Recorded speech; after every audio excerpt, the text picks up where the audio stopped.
ایران اور اسرائیل سے جڑی ہوئی کچھ مختلف خبروں کے ساتھ میں آپ کو اس اپنے پروگرام میں آپ کو بتانے کی کوشش کروں گا کہ کس طرح سے آج 8واں دن ہے حملہ جو کیا گیا تھا اسرائیل کے ذریعے ایران پر، اور اس کا لگاتار منہ توڑ جواب ایران کے ذریعے دیا جا رہا ہے، جو کہیں نہ کہیں یہ درشانے کے لیے کافی ہے کہ ایران نے پوری طرح سے اسرائیل کے اس ٹیکنالوجی کی ہوا نکال دی ہے جس کو وہ عالمی بازار میں، دنیا کے بازار میں یہ کہہ کر کے اس ٹیکنالوجی کو بیچتا تھا کہ یہ اٹوک ہے، اس پر کسی طرح سے اس کو ناکام نہیں کیا جا سکتا، اس کے ذریعے تمام جو ہوائی حملے ہیں ان کو روکا جا سکتا ہے،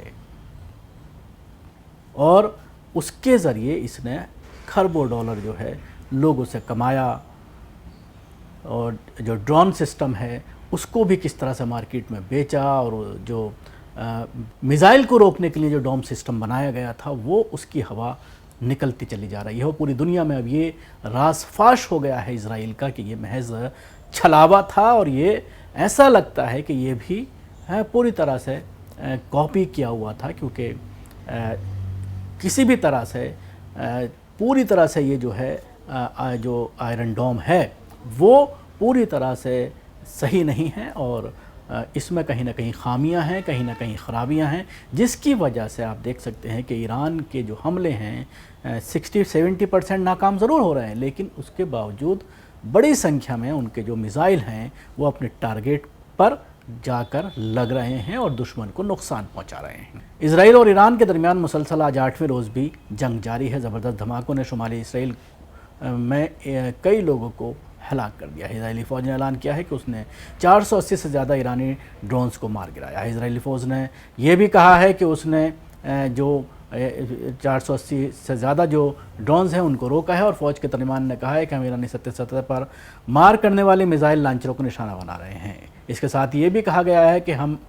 جو ہے لمبی جنگ کے لیے تیار ہیں، ہمارا جو نظام زمین، سمندر اور فضا میں نان اسٹاپ کام کر رہا ہے۔ اسرائیلی فوج نے مغربی ایران میں میزائل لانچ کرنے کے مقامات کی نشاندہی کی،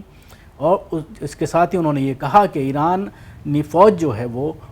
جو پہلے اور دوسرے دن جن جگہوں پر حملہ کیا گیا تھا ان کو دوبارہ سے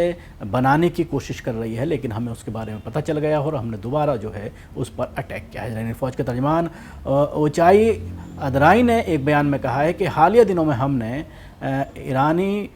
سیکورٹی فورسز کی جانب سے حملے کے لیے لانچنگ اور اسٹوریج کی جگہیں بنانے کی متعدد کوششوں کی نشاندہی کی ہے۔ اس کے ساتھ ہی پاسداران انقلاب نے اسرائیل کے خلاف مشترکہ حملوں کے لیے ایک نئے مرحلے کا آغاز کیا ہے۔ یہ بھی ایک بڑی خبر ہے کہ پاسداران انقلاب نے جو ہے اس میں جنگ میں جو ہے ایک نئے مرحلے کو شروعات کی ہے۔ پاسداران انقلاب کے بیان میں کہا گیا ہے کہ حیفا اور تل ابیب کے شہروں میں فوجی اہداف اور فوجی صنعت سے منسلک صنعتی مراکز کے خلاف میزائلوں اور ڈرونز کا استعمال کرتے ہوئے مشترکہ حملوں کی ایک نئی لہر شروع کی گئی ہے۔ بیان میں یہ بھی کہا گیا ہے کہ ڈرون آپریشن میں 100 سے زیادہ حملے کیے گئے، اور خود کچھ ڈرونز نے فوجی اہداف کو نشانہ بنایا ہے۔ خاص طور پر حیفا اور تل ابیب میں فضائی دفاعی نظام کو نشانہ بنایا گیا ہے۔ میں آپ کو بتانا چاہوں گا کہ جو دفاعی نظام ہے فضائیہ کا،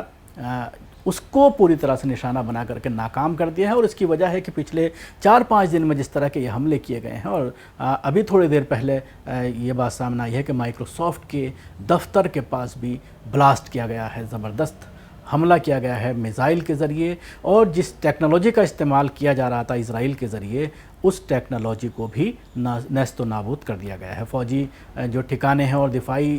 صنعتوں پر جو ہے میزائل حملے جاری ہیں، اور یہ حملے آگے بڑھیں گے، یہ پاسداران انقلاب نے کہا۔ اس دوران ایرانی پاسداران انقلاب نے اسرائیل پر میزائل داغنے کی تصاویر بھی جاری کی ہیں۔ ایرانی پارلیمنٹ کے اسپیکر نے کہا ہے کہ ان کے ملک کی مسلح افواج نے تیزی سے میدان کا کنٹرول سنبھال لیا ہے۔ محمد باقر قالیباف نے ایک تقریر میں کہا ہے کہ مشرق سے مغرب تک، شمال سے جنوب تک ہم نے مقبوضہ علاقوں میں ہر اس جگہ کو نشانہ بنایا ہے جسے تصور کے برعکس ہماری مسلح افواج نے تیزی سے میدان کو کنٹرول کر لیا تھا۔ اس کے ساتھ ہی ایک اور خبر یہ آ رہی ہے کہ روس نے امریکہ کو ایک بار پھر خبردار کیا ہے کہ وہ اسرائیل کی ایران کے خلاف شروع کی گئی جنگ میں شامل نہ ہو۔ روس کی طرف سے جمعرات کے روز یہ انتباہ اس وقت کیا گیا جب امریکہ کے اس جنگ میں کودنے کے بارے میں مختلف خبریں موقع پیش کی جا رہے تھے۔ اسرائیل نے اس روسی انتباہ سے 7 روز قبل ایران پر غیر معمولی حملے شروع کیے تھے، جس کے ایران کی طرف سے بھی غیر معمولی میزائل حملوں کی صورت جواب دیا جا رہا ہے۔ تو اسرائیل کے ساتھ ساتھ چائنا بھی اس پورے معاملے میں اب کود گیا ہے، اور وہ بھی یہ بات کھل کر سامنے آ گئی ہے کہ چائنا کے ذریعے ہتھیار سپلائی ایران کو کیا جا رہا ہے۔